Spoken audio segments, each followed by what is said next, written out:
just intro, just talking about basketball, like what you've been seeing. What have you been seeing, Solomon, in terms of hoop? In terms of who? Shit, Yeah, man. what's been going on in the Actually, world? I've been still focused on football. I'm not gonna lie to you, but I have seen some like highlights. Was it Jalen Green on the Rockets?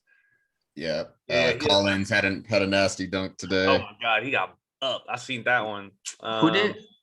John Collins. Oh, John Collins. Oh, yeah. Put it on. Who was it? It was Allen's head. Let me see. I'm looking at it right now. The brown with the fro from the Nets got traded. Oh yeah, it was Jared Allen. Damn. Jared Allen. He got posted by Ja Morant yesterday. For real? Man. Yeah, or 2 days ago. That's a big ass wake up call for him, bro. Yeah. Just on your head top. Need to put on some muscle. But I'm excited for the season. I think I like how things are shaking out. I mean, it seems like we were going to have two teams that were definitely going to be in the finals. Now, not so much. It seems like it's going to be one locked in team. And to me, that's the Lakers. You don't think so? You not think so with this team? All right. Oh, bro, they can't guard the three. They can't guard 3-point shooters. I don't think they got the people. And I think they're going to get tired trying to run up and down the court. Like, the people that they're going to rely on are going to get tired.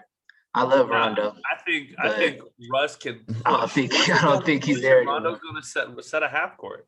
I think they're going to be using different types of sets. Yeah, like Russ for sure ain't getting tired. Like Russ can push, but he's not a defensive player. He's not really like head up. Nah, like in guarding team like guarding an offense where they're trying to swing the ball to get an open shot. Like he's not. I don't really trust him to pick up his assignments, help play great help defense. I don't think that's his priority. Okay. When he's playing basketball. I feel you, but you don't think that their team is good enough to where those types of liabilities can stay hidden throughout the season? Nah, because people shoot threes too well now. I mean, as long as you move the ball, you can get an open three on that team, I think. I mean, I think playing one-on-one, if you're playing one-on-one basketball, it's probably going to be hard to beat the Lakers. But if you're playing a team game where you're trying, I think it's not going to be that hard. But they have, like, so much length, though, too. Like, I don't think that's going to matter in the perimeter because you're swinging the ball. I'm talking about the time it takes them to get from one spot to another. So you have to beat the Lakers by the three, essentially. Yeah, just passing the ball. Yeah, okay. Not just the three, but just passing the ball. I feel you. You can't have like a basic isolation or simple pick and roll at the top of the key. Mm-hmm. So driving kick, like that ain't gonna work. Okay, all right. So what are your predictions for the Lakers then this upcoming season? How do you feel like their season is going to play out? I think a lot of teams. I mean, I think there's definitely gonna make the playoffs because a lot of teams don't play team basketball. They just showcase their whatever stars they got. And so, but I think they're gonna get upset by a lot of teams, but that they're supposed to beat, quote unquote, because they're just gonna be able to run. Like they're gonna outrun them out the gym. I think. For sure. You think they probably lose conference finals is your prediction? Yeah. It's like they could lose before that. It depends on who they match up with. I see the Lakers in the finals. Like, I'm interested. What teams do you see, Brandon? What teams do you see that are like? I'm just saying any team that plays that can play a good team game, I think can beat the Lakers. Warriors as a construction. The Warriors, the Nuggets. But are the Nuggets like wet from three like that? The Suns? Like. Yeah, Suns. Who's not wet from three? The Nuggets? Yeah, I think they're wet from three like that. If they get Jamal Murray back at some point. Crazy. I mean, but they're not like Jr. and like they they're got not like Green. They picked up Jeff Green. Jeff Green was shooting over 50% last season. Yeah, but they're not like they don't have that Steph, Clay, Dame, CJ combo. Like I feel like that's what you would need to beat the Lakers. That kind of 3-point shooting, like not I just think the like Mavericks got that kind of 3-point shooting. I think the Clippers got that kind of 3-point shooting. Okay. Yeah. So you're saying there's a lot of competition out in the West. Is what you're trying. That's what I'm getting. I mean, that's just how. I think there's more competition in the West than there is in the East, as it always is. Yeah. Like, Yeah, I know that. your team is looking pretty good, so Yeah. I mean, I haven't checked them out preseason, but I know Kyle Lowry is going. Actually, I think Kyle Lowry will be an upgrade from Goran Dragic. 100% because he can actually play defense. Yeah. He'll put a body on a point guard who try to like point guards cannot post up on Kyle Lowry. Like it's a beautiful thing. It's a really good thing to take away. It's like a really underrated move. If a point guard can play in a post, get passes off, you're in a really dangerous position. Like people could get really low on the block. If a switch happens, we got him there. I haven't seen them play yet, but I'm really excited for the season. We kept all our boys. Like we're just kind of building on what we have.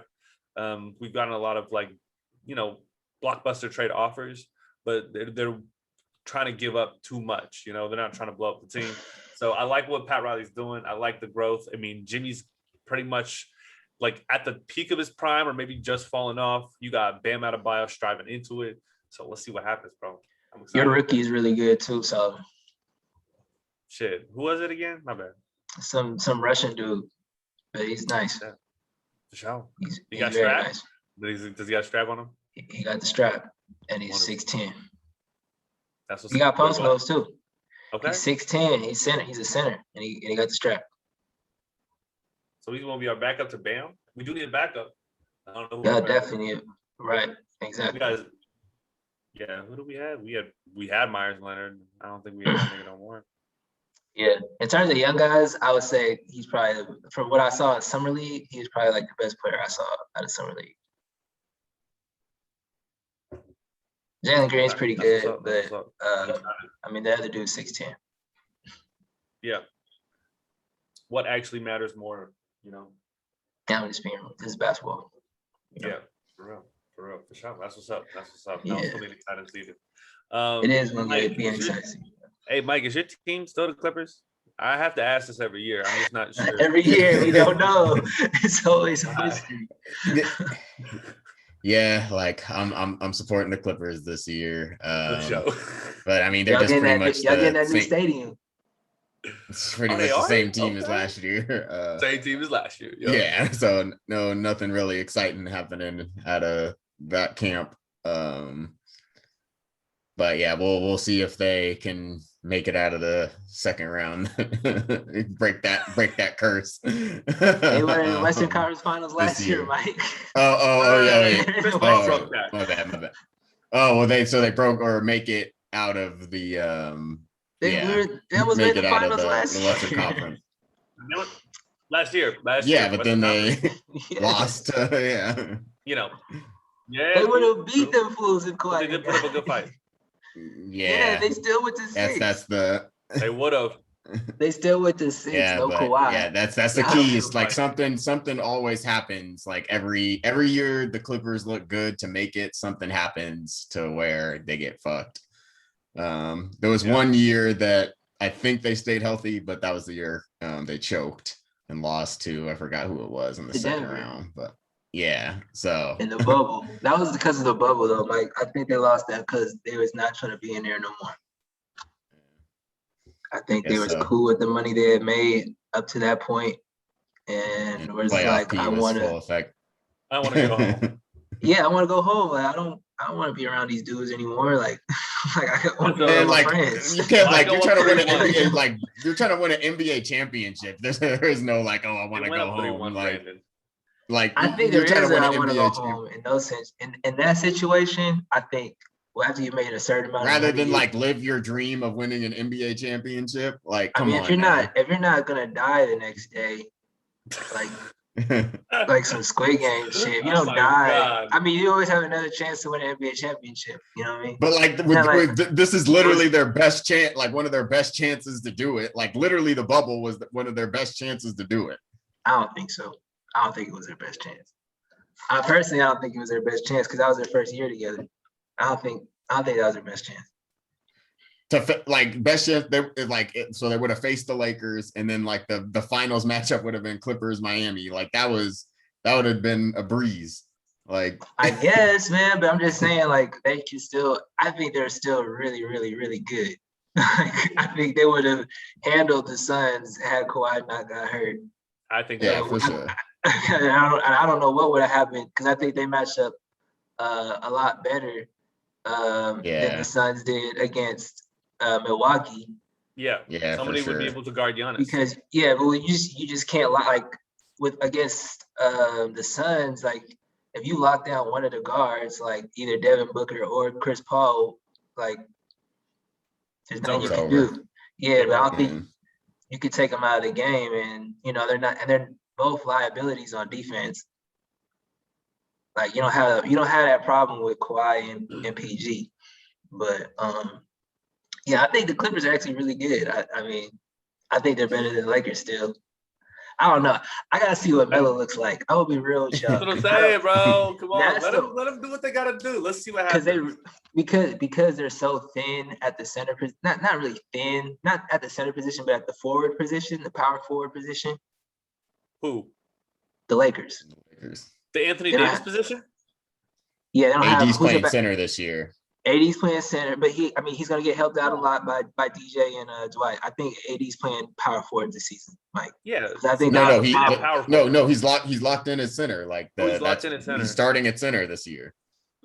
When they started they played the preseason game, he had started center.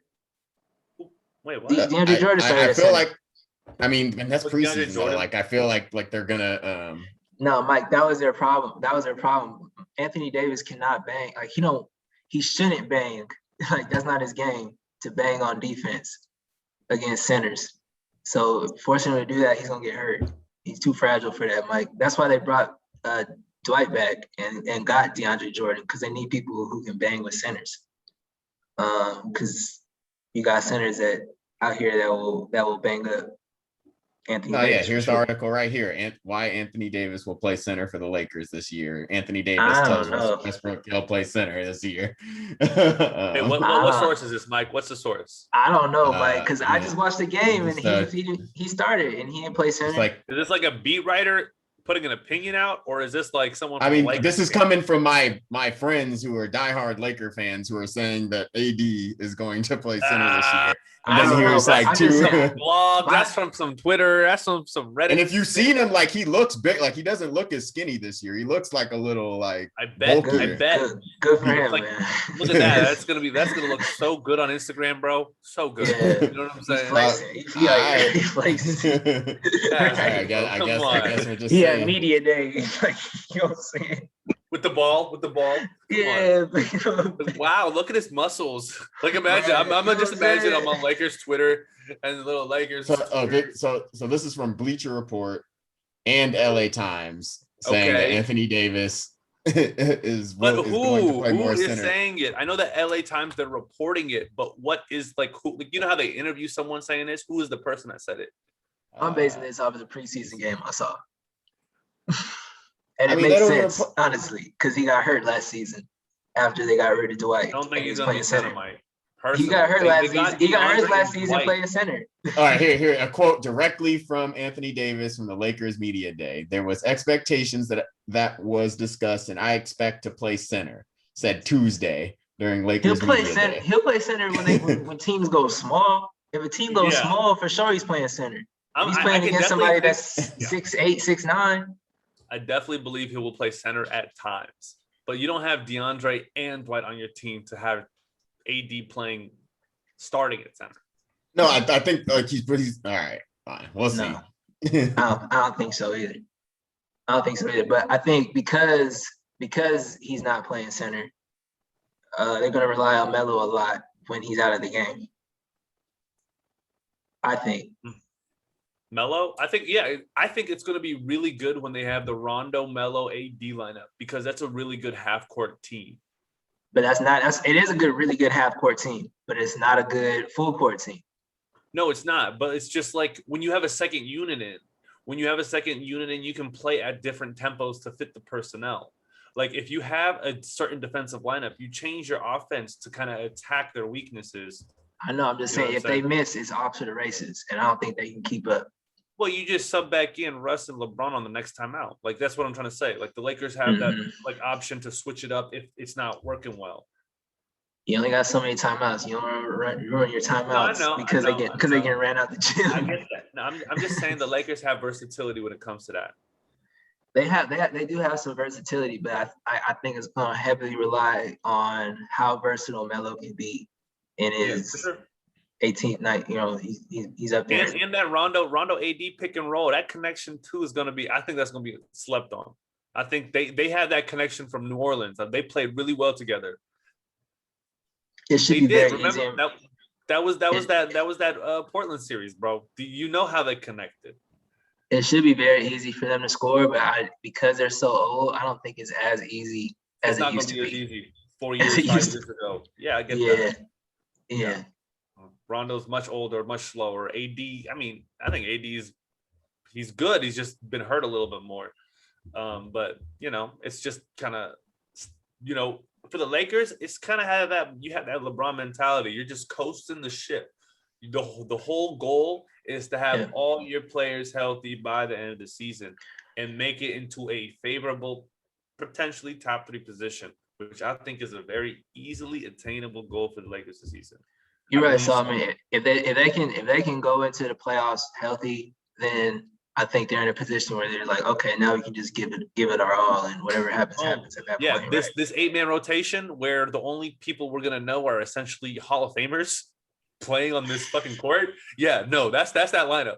That's that lineup. Yeah, but they're gonna have to keep it. They're gonna have to run, Solomon. They're gonna have to run. Sure.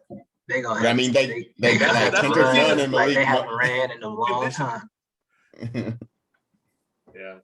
Yeah, they're conditioned. But yeah, by the end of the season, it should be fine. I mean, I feel like they're pretty well conditioned. Like Dwight is always in great shape. LeBron's always in great shape. Like Russ is always they're all in great shape. Like there's like, I believe so. Yeah, like there's no reason for Melo's in the best shape of his life. Like there's no reason for them not to be. I don't think Melo's in the best shape of his life. I don't think Melo's in the best shape. That's a cap. That's a cap. Maybe the healthiest. Maybe his diet has been the healthiest it's been in his life. He's not the most athletic. I'm not saying he's athletic, but what I'm saying is his conditioning. His conditioning is on point. Like he's going to be able to. Like I'm not saying he's like He's for sure disciplined to that. I'm not saying he's at his physical peak, but like I get that. I get where you're coming from. Yeah. Sure. Well, let's get it started. Let's get it started. This is the Mostly Bullshit Podcast. I'm Mike. I'm Brandon. And I'm Solomon. And this is the weekly catch up with 3 former college roommates. So we get together, we talk about sports, obviously, we talk about politics, we talk about health, we talk about finance, and we go into depth and we really, get into the nitty gritty, as they say. But honestly, we just mostly bullshit. Every week, we start with our topics. We go into them, each one of us, and we start with Mike as always. So Mike, what's your topic for today? So I had a few things that I could have talked about, but I think I'm just going to lock in on the oil spill that happened. I think it was either earlier this week or last week off the coast of Southern California. Essentially, 127,000 gallons of oil were spilled into the Pacific Ocean, which caused closures of the beaches all along the southern coast, including Huntington Beach. The pipeline kind of terminates in Long Beach. But yeah, Huntington Beach was the main beach that was affected, as well as some areas of Newport. Obviously, a bunch of wildlife has died. Nobody can really access the beach unless you're a part of one of the cleanup teams.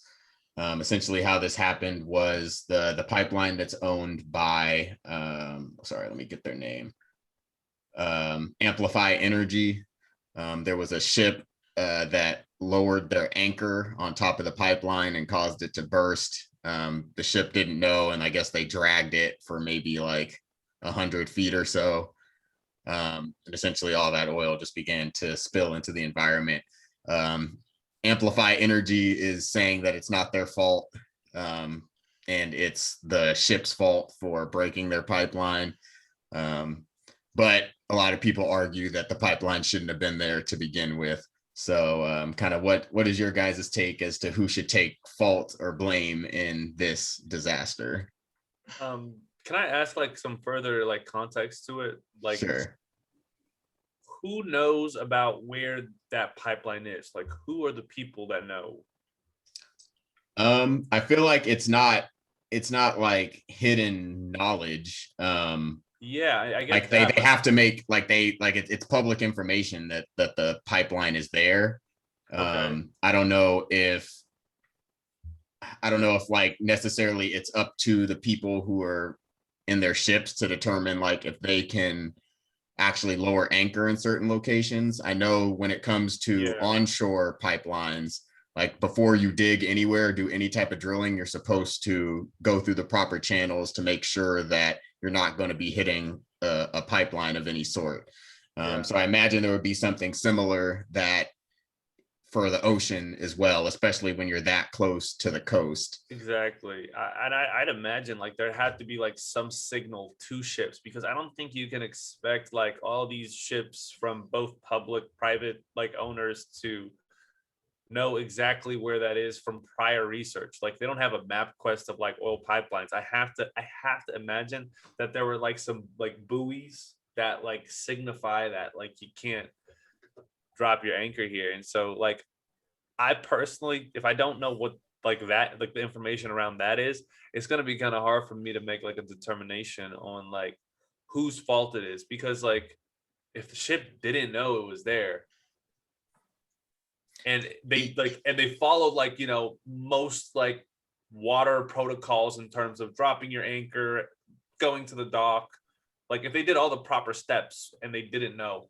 I'm not sure how you can fault the ship. In terms of the pipeline, I mean, I'm not even sure. I think you fault the company because uh I guess when you come up with a manifest, like that's your due diligence is to understand what's like what the environment is.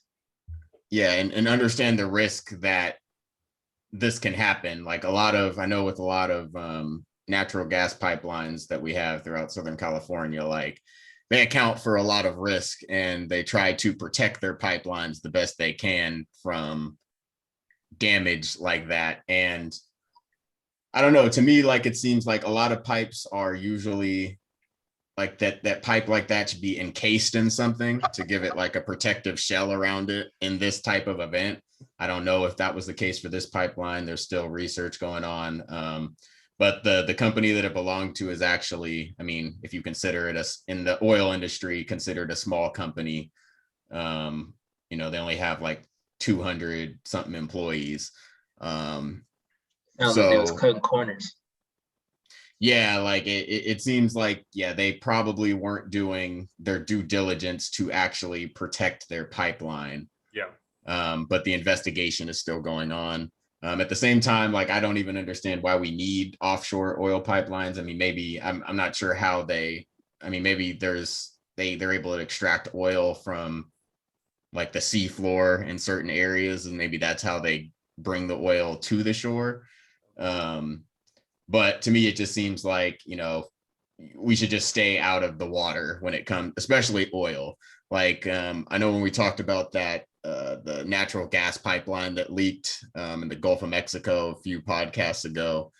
I feel like with natural gas, it's different in the aspect that it doesn't really, because it's a gas, it's going to float to the atmosphere and it's not necessarily going to stay in the ocean and doesn't necessarily require a bunch of cleanup effort. But with something like oil, that's another liquid that doesn't mix with water, it's able to spread all throughout like the ocean and be carried with the waves and stuff like that. So I definitely think that like oil pipelines definitely should not be underwater at all. And I think California should probably try to at least outlaw those types of pipelines. For sure. I might be a little naive to this, but where else can you drill for oil if not offshore? Don't they do it in Bakersfield? Yeah, there's like it's I'm sure you've seen those like Lines. bobbing oil Yeah, rigs, like those are everywhere. I mean, Or there's like plenty of the- places onshore that they can drill for oil at. like that. But the thing is, it's like, I guess if you own the land already, Yeah. then like it's hard for smaller companies to kind of build up and get that oil. Mhm. I know like even like the natural SoCal Gas, which is the gas company, they even own land that in which they're able to get oil, but they just sell it to the actual oil company, some oil company that, you know, that's nearby. Okay. So yeah, it's definitely possible to just get it onshore. And like it's not necessary, I don't think it's necessary to really get it outside of, you know, without outside of the bounds of land to get. All right. I get Yeah. that for sure. I mean, yeah. I mean, I think it is a good idea to kind of set some regulation, because if this kind of happens too often, we're already in a like kind of a climate crisis. Like we need to start taking some mitigation steps.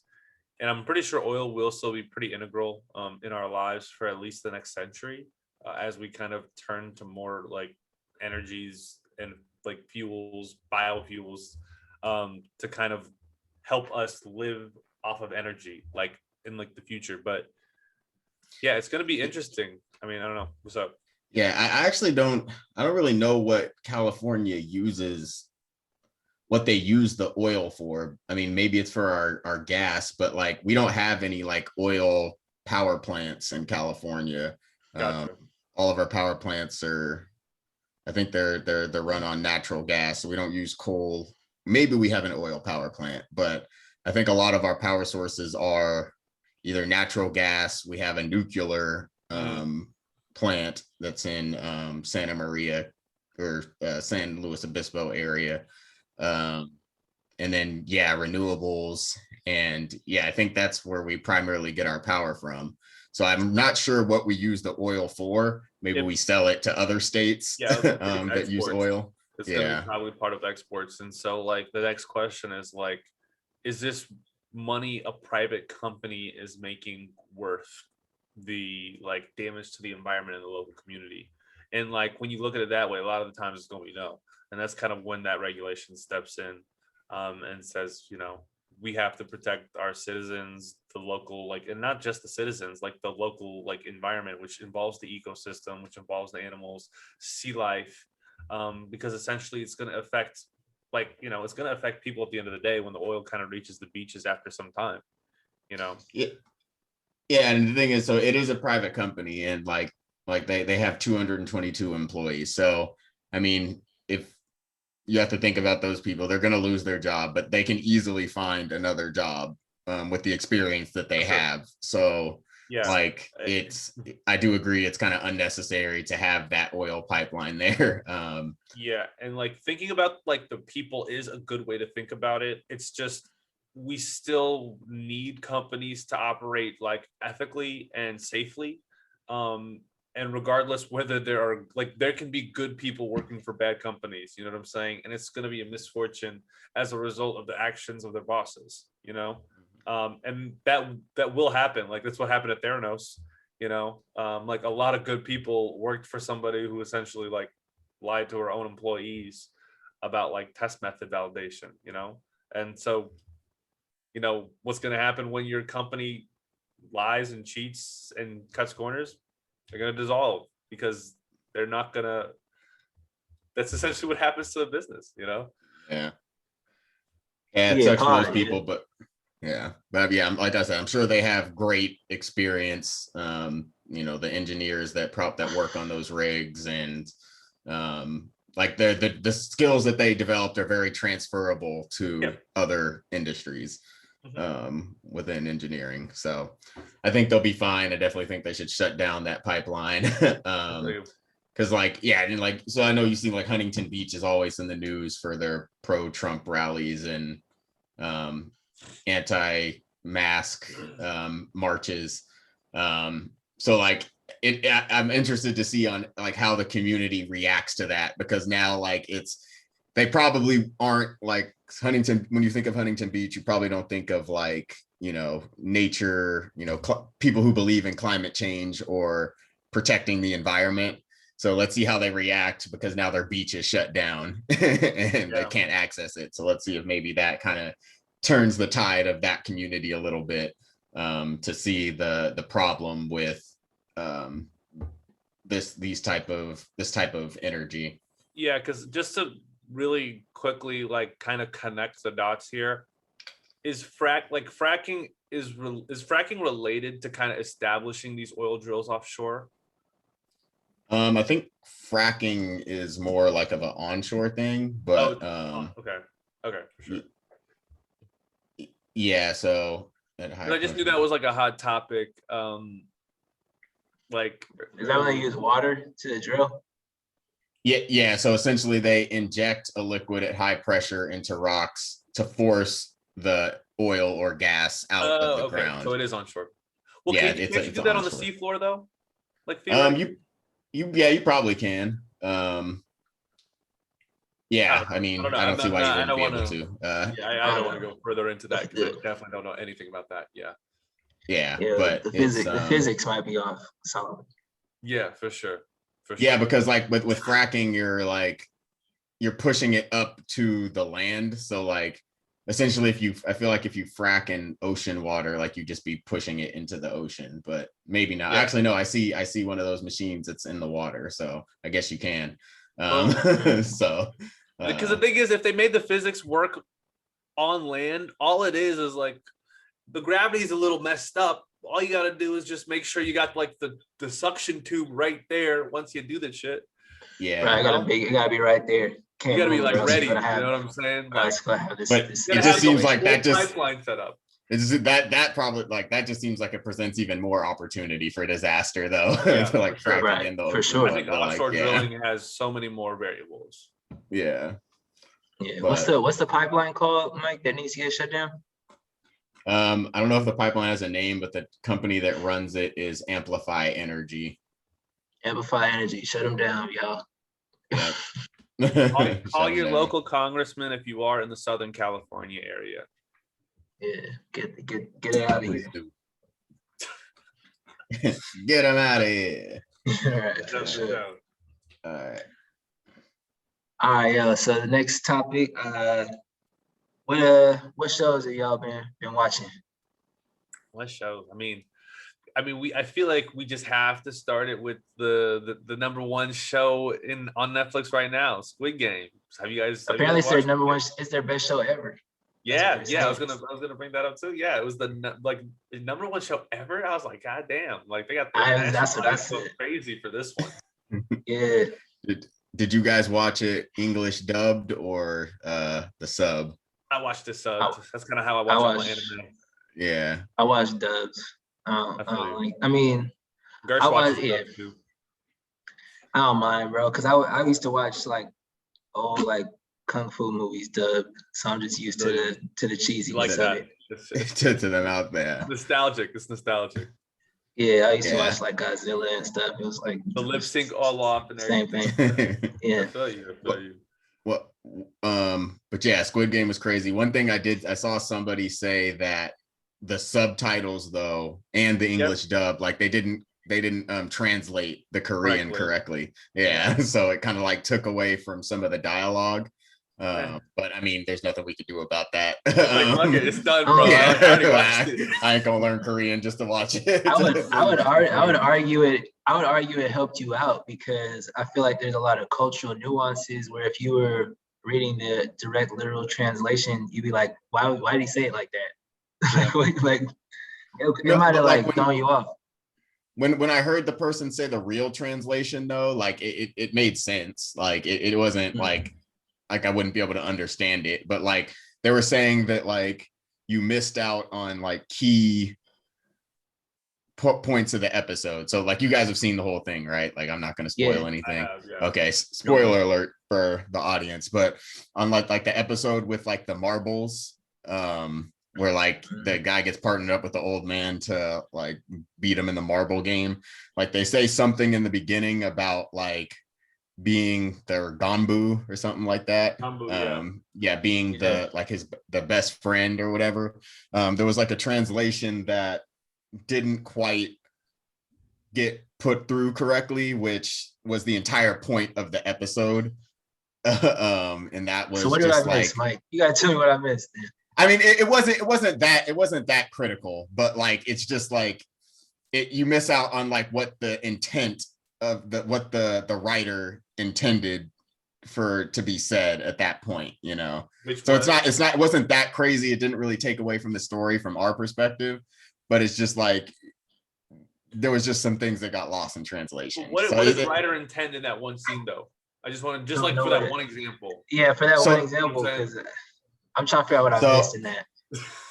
So essentially, like, they were said they were best friends, and there was a sentence where they were supposed to say something like, we are for each other or something like that, or the sentence right before they do the Ganbu where they did the like little handshake, or or something, but the English translated into oh no, so they were supposed to say what's yours is mine. Okay. But the English, but it translated to say like we are best friends. Okay. But like, yeah, and then like when it came to the marbles, I think he said that though. I might be getting mixed up what it was supposed to be, but like, yeah. Regardless, the difference ain't that much to me. It wasn't that big of a deal, yeah. Like that's something the writer can take up a gripe with, like the translation team, because they're both working for Netflix.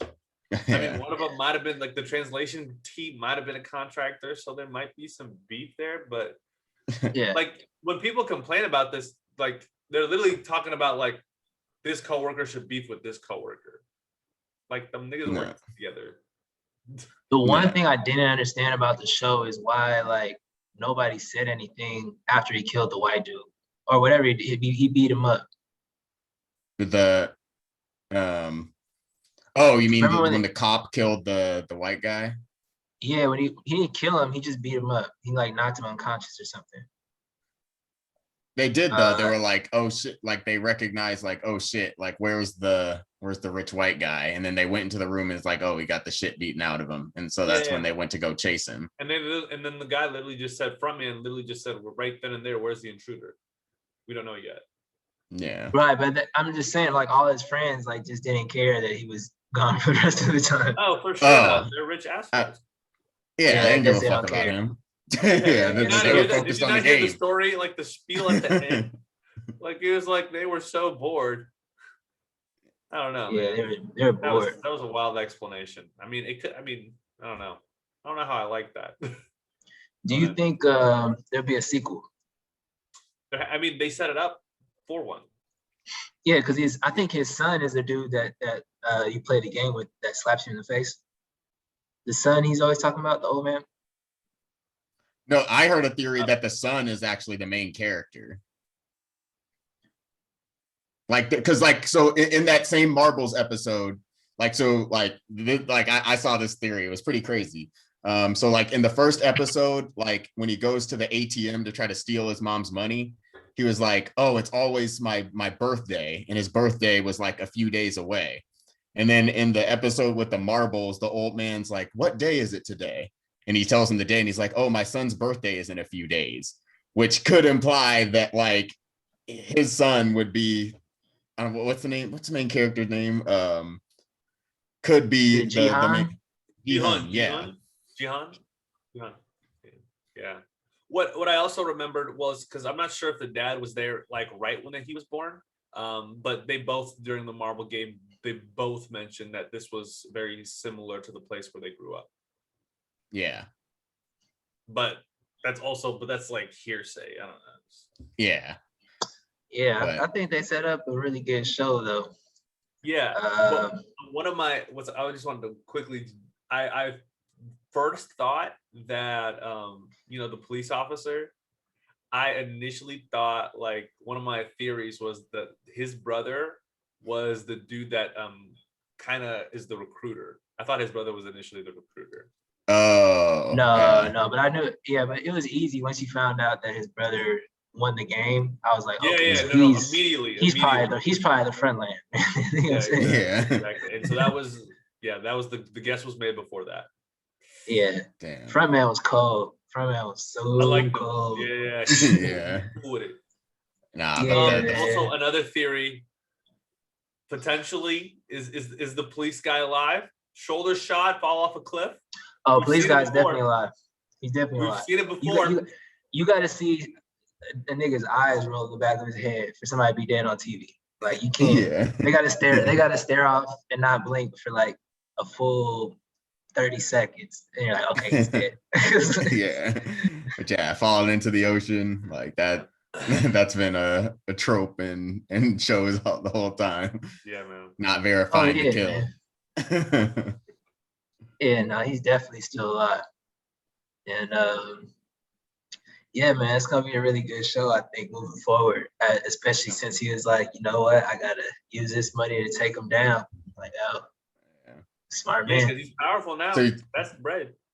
But the old man is dead, like the guy who was running it. So like, who's gonna keep it going? Like it was all for the old man. Son, or the front man, or the son is gonna keep it going. I think it's gonna keep. I think it's definitely gonna keep going. And yeah, I think they're gonna keep going. It definitely seemed like they was because like the implication with that last phone call, and we. Oh yeah, no, he did see like at the end the guy was still recruiting. Yeah, he saw the recruiter was right there. Yeah. Yeah. He was like, oh, I gotta, like, if the recruiter's here, then I can't let this go. Yeah. And yeah, he already made the communication back, because they already knew he already knew he was hopping on that plane. Yeah. I think the coolest thing about the whole show is because we've seen like similar type shows like that, or movies like Battle Royale, Hunger Games. I think there's another show on Netflix that's like that called Alice in Borderland or something like that. I think it's a Japanese show. Yeah, but a similar thing, like you play games, you lose, or like it's just about like everybody against each other. Survival of the fittest. Yeah, but because this was set with the backdrop of finance and like something that everybody around the world could relate to, is just dealing with capitalism. I think that was crazy. I was like, yo, this is actually kind of wild, because everybody can sit back and be like, yo, there is that much money. This is all for the entertainment of the elite. This feels real. This feels real. It felt really real. Situation. You saw the legal documents, the contract signing. You know what I'm saying? Like people signed away their physical rights. They got to leave. They left. They got.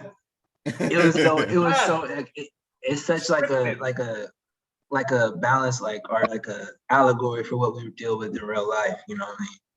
It's just crazy. Yeah. Man.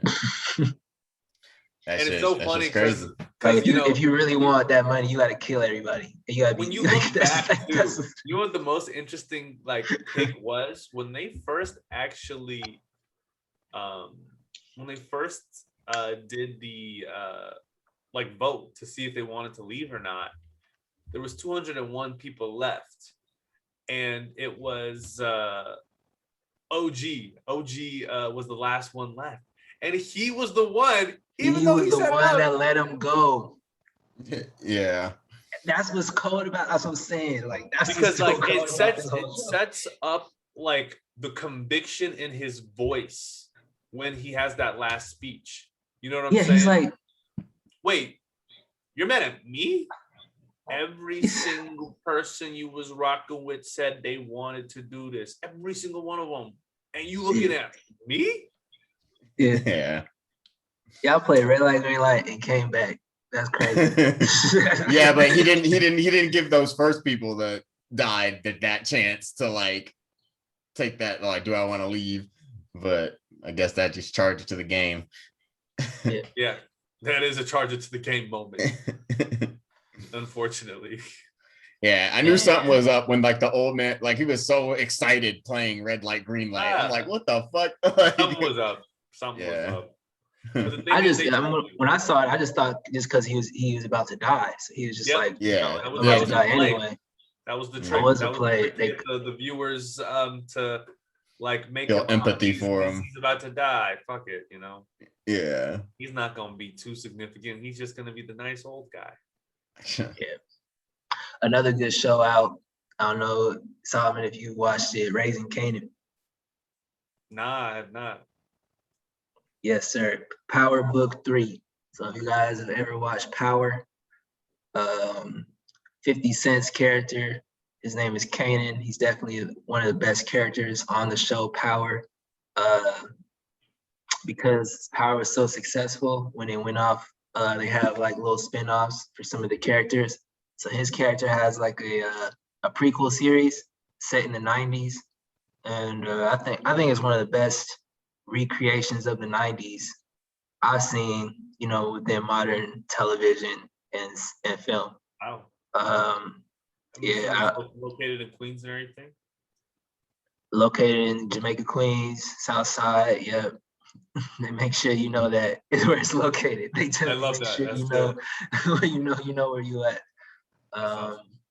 But yeah, a lot of lesser name actors are in that show, but they do a really good job. Like I feel like in terms of acting, is damn near Emmy worthy in terms of some of the performances on that show. So if you guys are interested, check the show out. You don't really have to watch Power to get into Raising Kanan. So if you want to just hop right into that show, I definitely recommend it. I think it's the best season of Power if you were to watch Power. I think. Wow. That's like that's high praise. That's high praise. Yeah, I get that. I definitely try to check that out. I definitely haven't seen it yet, but I like after Power Book. After the first the last couple of seasons, I was kind of off it. Power Book 2 didn't really appeal to me in terms of I wasn't really trying to figure out about Tariq's story like that.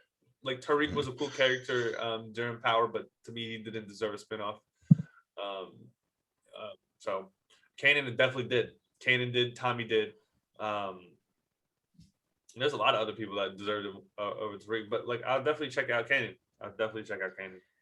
Yeah, Tariq, he has a spinoff. Season 2 is going to come out in November. I wasn't really a fan of Tariq's show either, Solomon, so I agree with you on that. But Tommy has a spinoff though coming out in January of next year. Nice. Yeah, so all the Power fans, I think what 50 Cent did is low key ridiculous. Yeah. I was telling Mike earlier, what's crazy about what he's doing right now with Power is I think he's trying to do is something similar to The Wire, where you watched The Wire, right, Solomon? Of course I do. Yeah. Right. Rest in peace, Michael K. Williams. Shout out, talking about The Wire. But you know how each season of The Wire was about a different aspect of the game? True. I think that's what he's trying to do with these Power books or whatever. But I get that. But the thing is, they're not part of the same series, though, are they? It's all the same universe. It is, but it almost sounds because the thing is, I think that's the theme they're trying to do it, but they're almost presenting it in a Marvel type of way because you can get more money that way. They are presenting it. Yeah. In a Marvel universe type of way. This is the Aquaman movie. This is the fucking Kanan movie. This is the Tommy movie.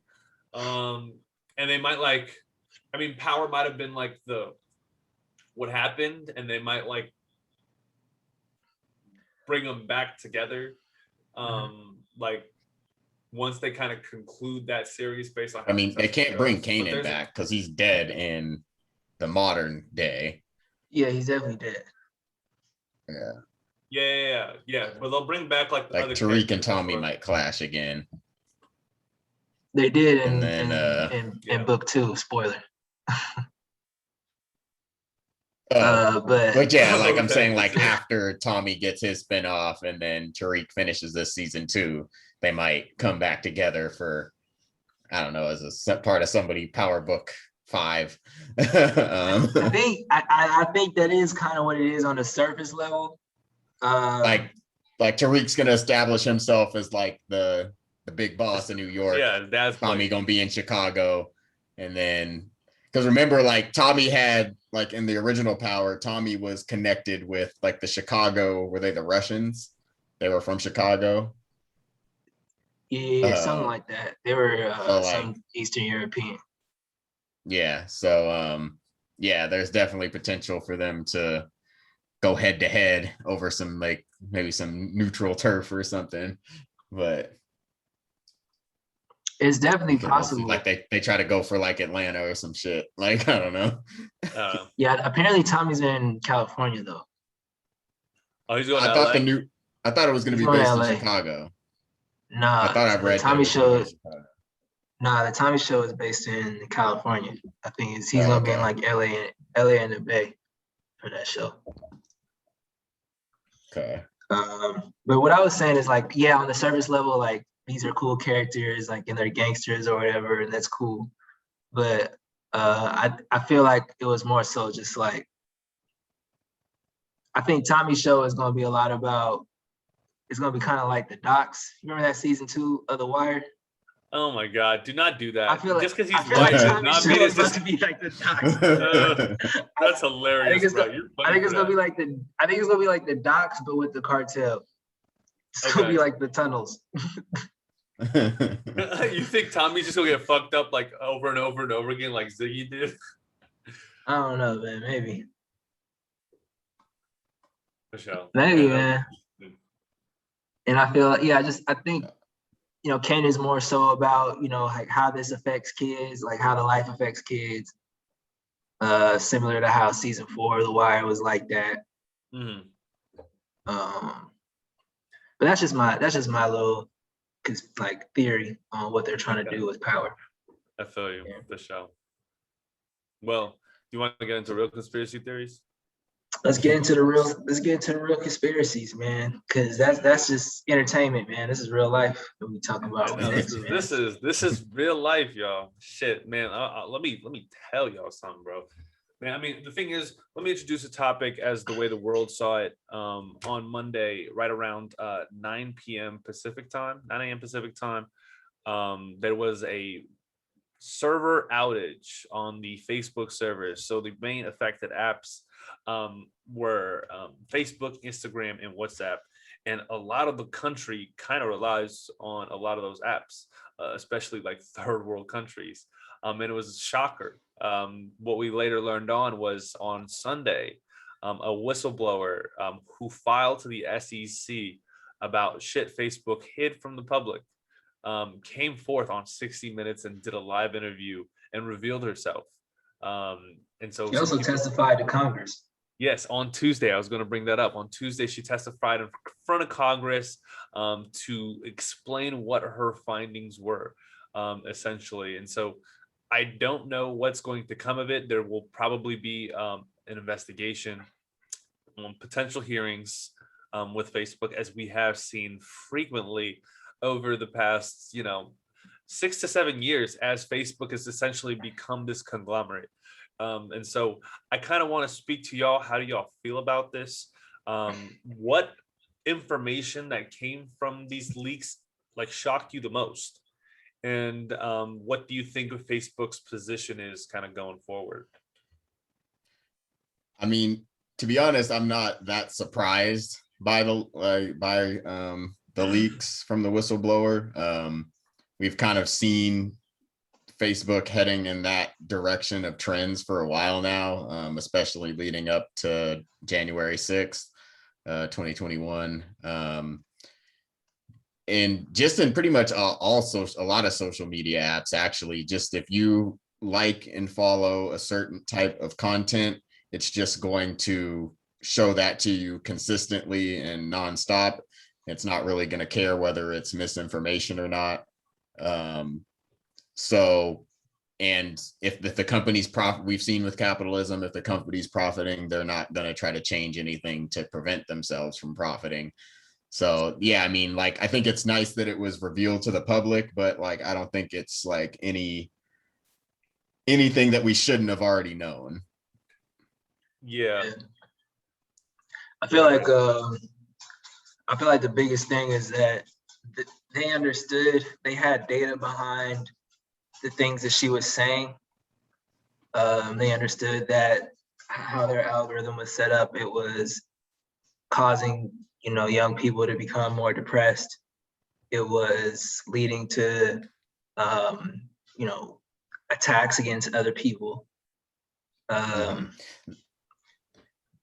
Yeah, the young people being depressed, that I guess that would be the biggest surprise to me, that they like encouraged that kind of content.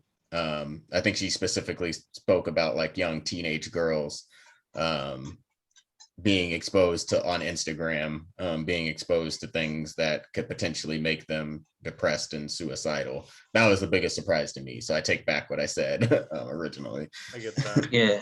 It's just that they were. She has evidence to prove that they were aware of these things. Yeah. And also evidence to prove that they didn't do anything about it. Yeah. Mhm.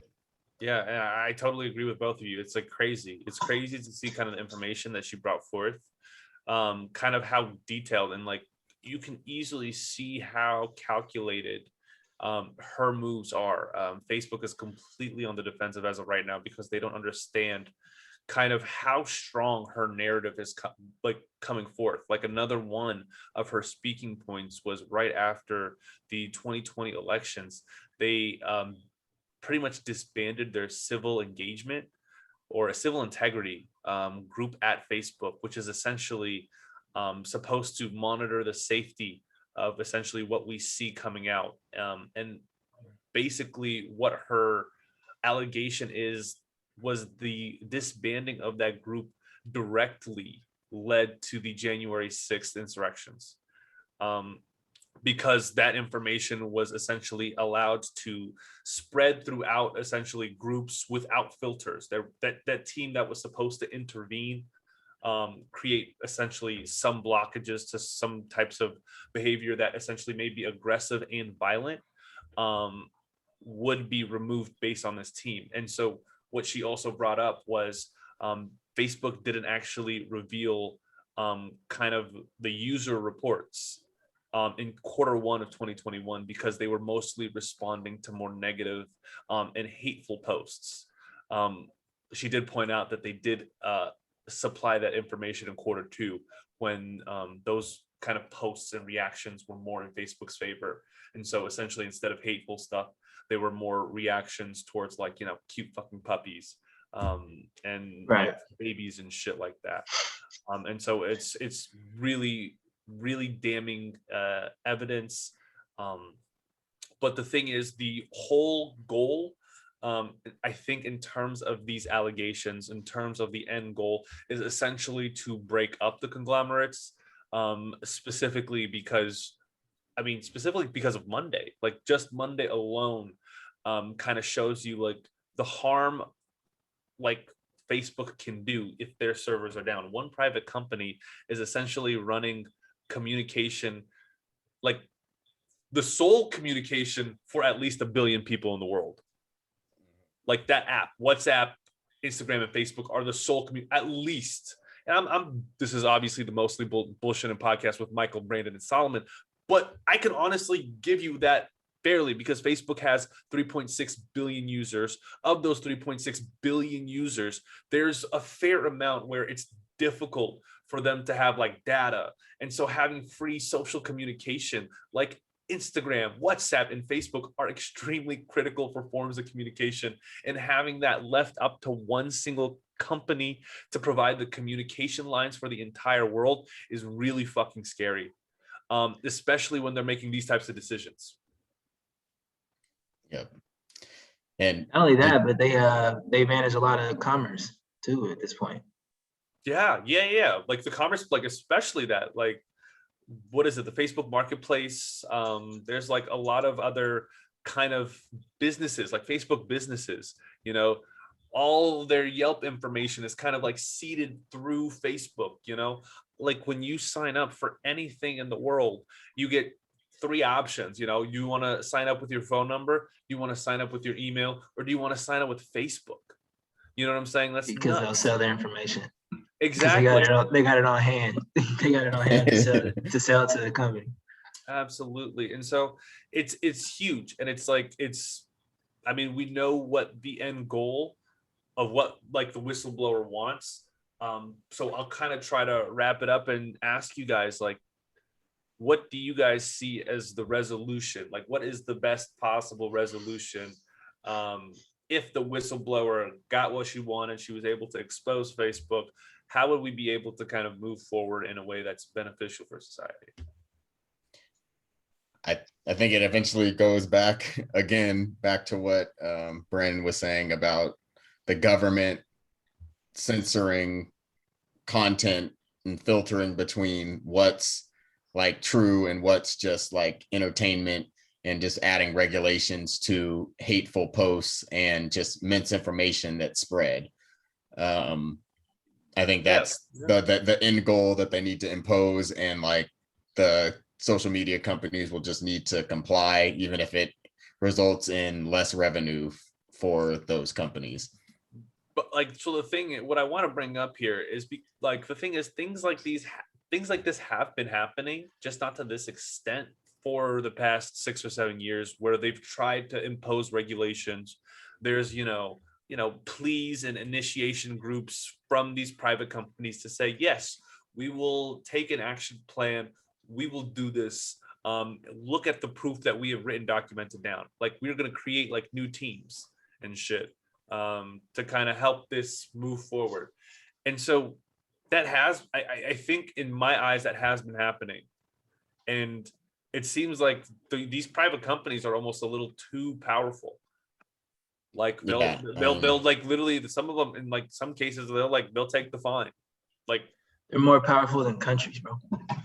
They are. And I think, like, for me personally, the only way for the government to tell a company to like listen is to break them up. But I'm not even sure how you can do break that up, how can you with even lobbying. break up a social media company? Yeah, it's definitely tough. I do think Facebook is going to escape from this with a slap on the wrist. But hopefully, like, it has made people, well, I guess it's not really going to, but like make people more aware of what's happening to them, and that they're being slowly socially conditioned based on what they're being fed on their news feed. I think that's like pretty critical, because I saw something else, and this is with TikTok and not Facebook, but so someone ran an experiment where they made a brand new TikTok account, and essentially they followed people who are known to spew transphobic rhetoric. And so from that, like, by engaging with purely just transphobic rhetoric posts, like, they slowly engaged in, like, the newsfeed started showing them racist, sexist, misogynistic, more like ultra right-wing concepts. And so, like, it's just like there has to be a way for these algorithms to filter out, I guess, hate speech against certain types of groups. But it's difficult when, especially because like the algorithm is just, it's matching you with something that it thinks you'll like. And if you do follow those type of posts, likely you are going to like this other stuff. So like, that's the thing. And it just puts you further and further down this rabbit hole of conspiracy theories and QAnon and ultra right-wing rhetoric, the more you view that content. Yeah. And that's just how the algorithm is programmed. Like, I don't know if like the people who did it intentionally wanted like that to happen, but that's just how like the computer works. I just feel like there got to be more safeguards to protect kids. I think that's basically what it is at the end of the day. Yeah. Because I mean, like, adults, like adults in hate speech, like, yeah, that's fine. I mean, what happened with the insurrection? Like, I don't know if that might have happened. Insurrection was kind of big. Like, I mean, right. No, I'm just saying that I don't know if that was Facebook's fault. I mean, no. It's They not could have necessarily found another platform, like you're saying. The thing is, but it's too easy to form communities and engage on Facebook than it is on other apps, because there are so, like, just because of the amount of numbers of people that are on Facebook. It's just like the ease of the connection. And you can organize events and like groups on Facebook. You can't do that on Twitter. You can't do that on TikTok. You can't do that on what's the other? Even if you did it via Google, like Gmail, like it's difficult. Like it's more difficult to do it via Gmail than it is to do events and these types of grassroots organizations on Facebook. Like it's much easier to do these things on Facebook. And so while it might not be Facebook's, I mean, I don't even want to go that far. Like the thing is, oh my God. There are other apps though to get that kind of stuff done. Damn. Using email. And there are like other like get together apps. But they don't have as many users as Facebook. And that's the thing. Like most like everybody you know has Facebook. Yeah. And so like it's able to, these groups are able to reach out to like get their window of opportunity extended by using Facebook. So like, I don't know of any other apps. I guess, like you said, they developed Parler just for their alt-right. But isn't that more of a message board? Yeah, it like you can't necessarily like, I don't know if you can, I mean, I've never downloaded Parler, but you can't like, I don't know if you can form a group to, I mean, maybe I should download it just for research purposes, but like, God, Mike, don't do that. I'll just, you will get put on the list, bro. Once you download that, the advertisement's gonna start getting weird, bro. Oh yeah, but gonna start seeing a lot more Candace Owens and Larry Elder shit on my feed. Exactly. And Shapiro. Yeah. All of that. But yeah, man, it's crazy. I personally, I hope that there is some reprimand that comes of this. I am interested to hear what comes of this. And I think this kind of case might turn into a cool documentary later down the line, though. Yeah. It's gonna be Social Network Part 2. Exactly. Social Network Part 2. The rise and the fall, bro. The rise and the fall. That'd be kind of tight. I'd be tight if Social Network had a sequel. That would be tight. I mean, this is the perfect thing to base it on, but I think so. Depending on how it unfolds, I just think that at the end of the day, what's going to happen is, I think it's going to affect the entire industry, the entire tech industry. I think whatever happens to Facebook, I don't think they can break up the company. To Solomon's point. Yeah, that's a lot of people losing their job. No. I mean, like just so they're owned by separate entities. It's just so like Mark Zuckerberg doesn't have like control over like 3 of the most influential apps worldwide. It's just because there's no infrastructure behind producing or maintaining these apps. Well, no. Like WhatsApp was sold to Facebook. Like the thing is they can get all that information is on Facebook's campus. It's not on what they don't like to transfer everything that WhatsApp is doing on their campus. Yeah, they're all on servers.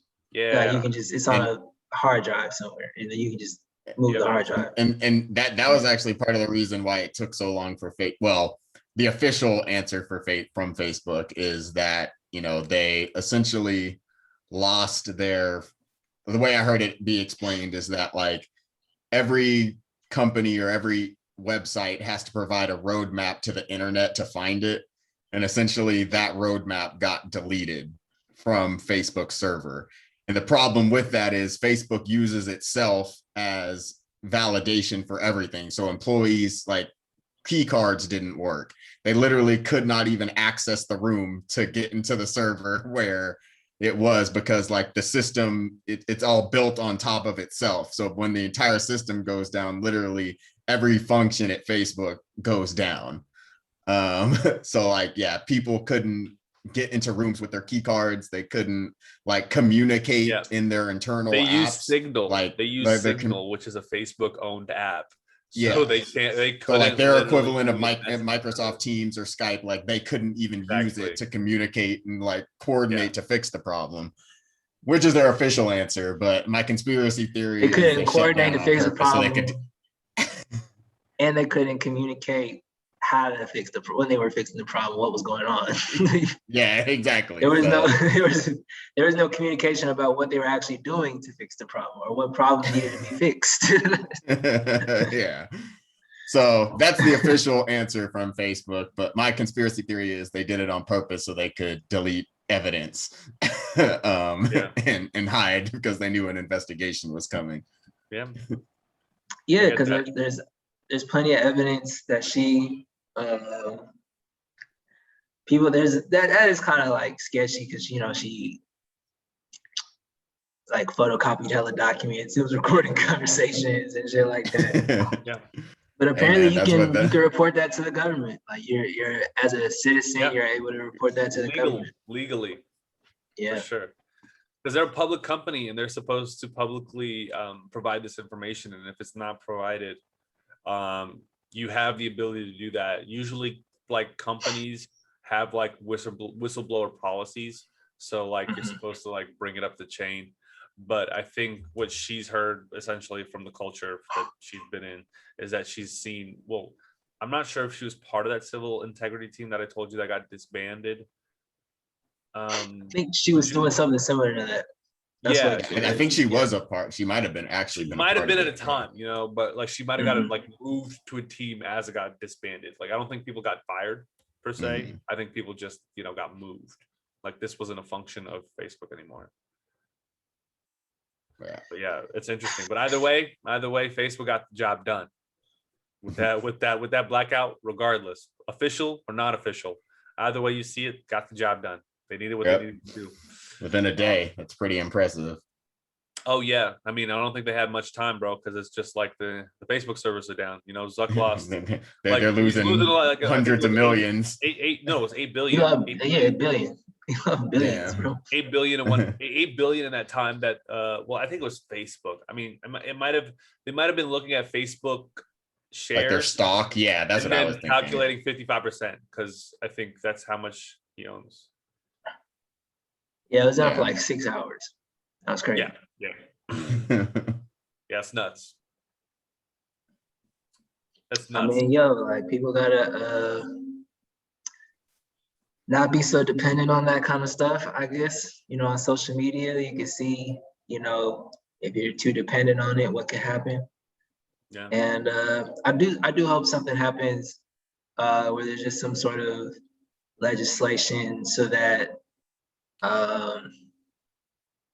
government needs to get more tech savvy and just understand how this shit works. Like on the back end. They need to get younger first. They need younger to be more tech savvy.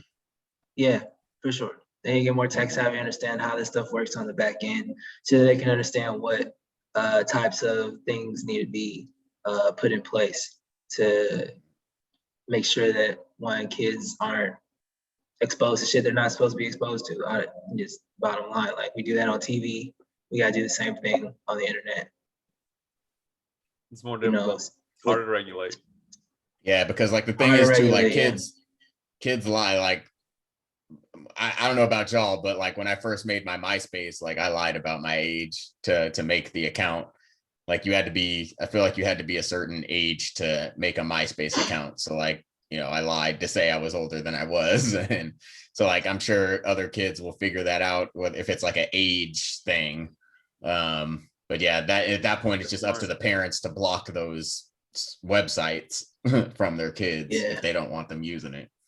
Yeah, one thing that made the whistleblower really want to make this report is that she found out that they were trying to make an Instagram for kids. Yeah. And so she was like, no, we can't have that. They don't know what they're doing yet to have it.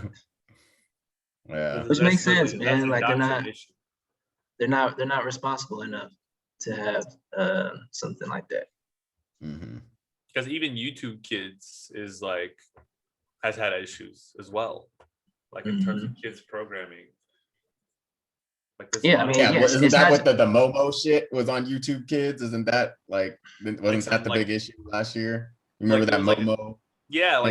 Some crazy fucked up shit where they showed fluffy animals for 2 seconds and they showed them doing fucked up shit to each other. No, it was essentially with the Momo thing. It was they would show the fluffy animal cartoon shit, Okay. and then like this like scary like thing would pop up saying like, you know, telling kids to do sketchy shit or else the Momo was gonna come and kill them. And so like it would tell kids to like cut themselves or like do something, break something, do something. Yeah, this shit was like, this was pretty big. Look it up when you get the chance. Yeah, I think that's what I was that's what I was thinking about. But yeah. Yeah, that shit was fucking freaky. Yeah, if you look at what, but yeah. It's just like, and if you can't regulate that, dude, that like that person needs to go to fucking like jail forever. Like the fuck? Yeah. Like, Yeah. and if you can't find that person, all YouTube can do is remove that nigga from YouTube. That's all YouTube can do.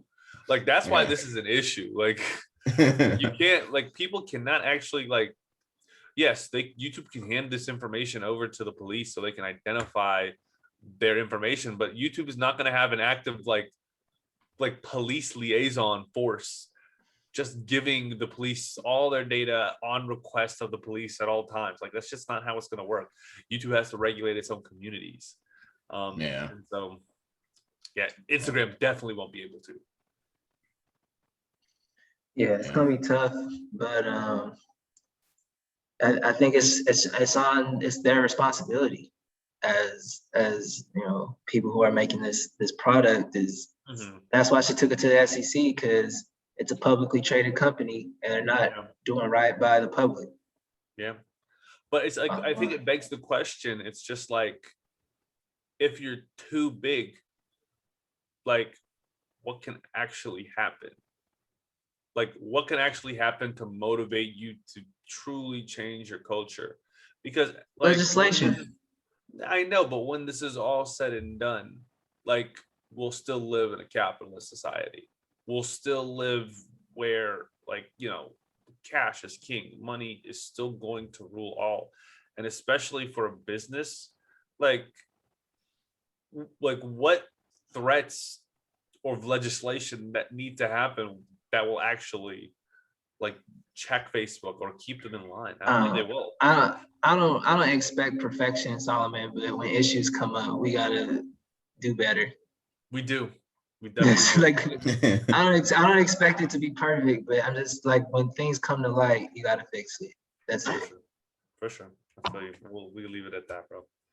Yeah. All right, man. That's what's up. Damn. Yeah, man. It's been a real episode. Yeah.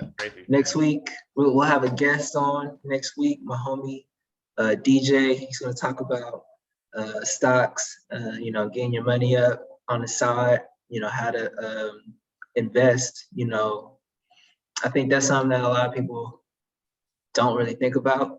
You know, how money can work for them. Not, you know, a lot of people is like, oh, I gotta grind. But you know, it's really just about being smart about how you spend your time. And so I think, you know, just not only just money management, but time management. We'll get into a lot of that, and should be good, man. Should be cool. Awesome. I'm excited to meet him. Excited to hear from him. Yeah, it'll be a good pod. Good pod. Yes. And and Solomon, if you have, you know, a homie that wants to promote something, Mike, you have a homie that wants to promote something that they're doing, you know, to help the community, help, you know, support themselves, you know, feel free to invite them on. Definitely want to get, you know, people's perspectives on, you know, what they do and what they want to do, how they want to impact the world. For sure. Yeah, sounds good, man. I'll start looking through the weeds. Yeah. The weeds, so for sure. Don't want to find any snakes in the grass, right?